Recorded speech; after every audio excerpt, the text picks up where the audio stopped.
she spent years building a name people couldn't ignore. Every live stream, every performance, and every public argument made Lola Doll one of the most talked about personalities in Guyana. Then one evening, while sitting inside her car outside her home, a gunman walked up, fired multiple shots through the driver's side window, and disappeared within seconds. Investigators would soon focus on a man whose name had already made headlines for unrelated reasons. As police searched for answers, one question spread across the country. Was this attack connected to the public conflicts Lola had been talking about? Before she became known as Lola Doll, her name was Lolita Calendar. She built a following as a makeup artist, entertainer, singer, and social media influencer, whose outspoken personality kept people watching.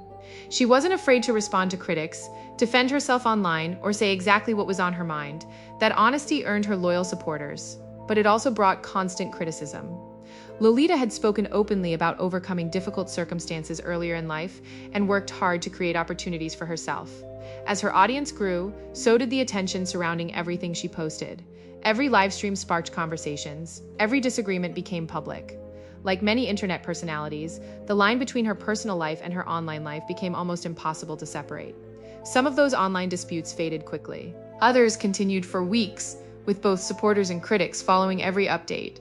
Instead of ignoring the drama, Lola often addressed it herself, making her Facebook Lives a place where followers expected honesty, confrontation, and unfiltered opinions. In the days before the shooting, she spoke publicly about ongoing harassment and conflicts involving people connected to Paul Davey Jr., also known as Randell. She claimed she had tried to resolve the situation directly, but according to her, the problems continued. Police have never said those statements proved a motive, but investigators later reviewed those videos as part of their investigation. Paul Davey Jr. was already a familiar name in Guyana. Earlier reports had linked him to previous legal issues, and he had also been sanctioned by the United States over alleged drug trafficking activities, matters unrelated to the shooting itself. Those reports made him a recognizable figure long before detectives connected his name to this investigation. On the evening of September 6, 2025, Texas Square in East Roosevelt looked like any other neighborhood settling into the night. People were at home, neighbors were outside talking, and traffic moved normally through the area. Lolita was sitting inside her parked vehicle outside her residence. Just moments later, a motorcycle entered the street. Nobody nearby realized they were about to witness an attack that would become one of Guyana's most closely followed criminal investigations. Investigators later reconstructed the attack using CCTV footage, witness interviews, and evidence collected at the scene. The video showed a motorcycle entering the area before slowing near Lolita's parked vehicle. A passenger stepped off while the rider stayed on the bike. There was no visible argument and almost no warning. The gunman walked straight to the driver's side and opened fire through the window. Multiple rounds struck Lolita in her neck, face, hands, and right leg before the shooter ran back to the waiting motorcycle. Within seconds, both men were gone. Neighbors rushed outside after hearing the gunshots. Some thought it was fireworks until they saw the damaged vehicle and realized someone had been shot. Emergency responders quickly arrived, and Lolita was rushed to Georgetown Public Hospital, where doctors fought to stabilize her condition. News of the shooting spread across social media almost immediately. Cosmetologist and local recording artist Lolita Calendar, popularly known as Lola Doll, remains hospitalized after being shot multiple times outside her East Roosevelt home Saturday night, authorities said. The 33-year-old mother of four was shot while in her car in front of her home in Texas Square. Surveillance footage captured a lone gunman opening fire on her vehicle before fleeing the scene. Calendar sustained gunshot wounds to her neck, face, hands, and right leg, police said. She underwent surgery and her condition has since improved, according to a relative. A neighbor who spoke to the media recounted the ordeal. About four. No more than that. About four. How it sound like? But the thing sound like a heavy truck. But to me, like a Nshikashi went.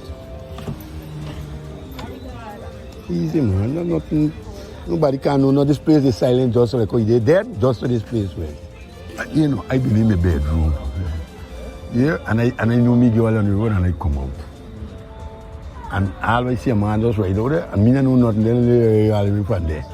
All you know, nothing more, nobody went out. The Guyana Police Force confirmed that one suspect has been taken into custody and that a wanted bulletin has been issued for Paul Davey Jr., known as Randall, in connection with the attempted murder of Calendar. Davey was among several Guyanese nationals recently sanctioned by the United States for alleged drug trafficking. Police said anyone with information on the location of Debbie is asked to contact the nearest police station. Debbie's last known address is Digar Park in the city. Supporters shared prayers and searched for updates while police secured the crime scene. Detectives recovered shell casings, examined the vehicle, interviewed witnesses, and collected surveillance footage from nearby cameras. The CCTV recordings quickly became one of the most important pieces of evidence because they captured the suspect's movements before and after the shooting. Investigators also reviewed several Facebook Live videos Lolita had posted before the attack. In those videos, she spoke about ongoing conflicts and claimed she had been receiving threats. Police never said those live streams explained the motive, but they became part of the timeline investigators were building.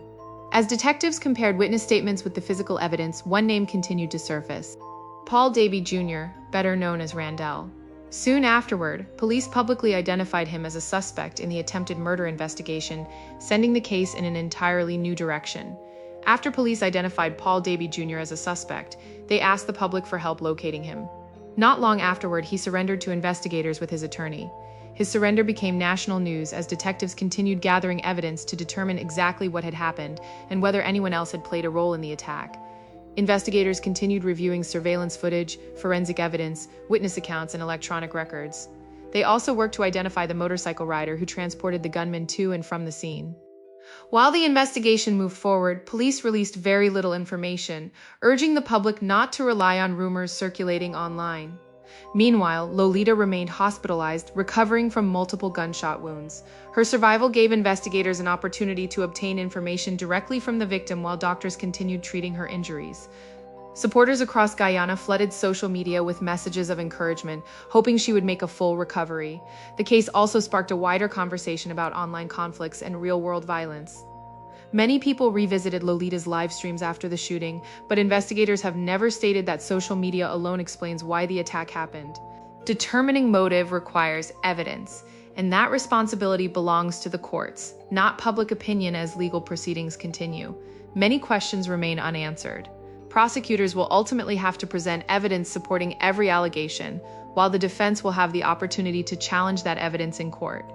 Until then, the investigation continues to develop. One thing, however, is already clear.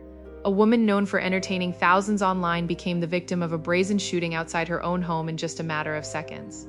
Her story serves as a reminder that the lives people watch through a phone screen are real, and the consequences of violence extend far beyond a single headline. If you enjoyed this documentary, subscribe to Fable of Crime for more real cases told through verified facts. Leave your thoughts in the comments, and as always, thank you for watching.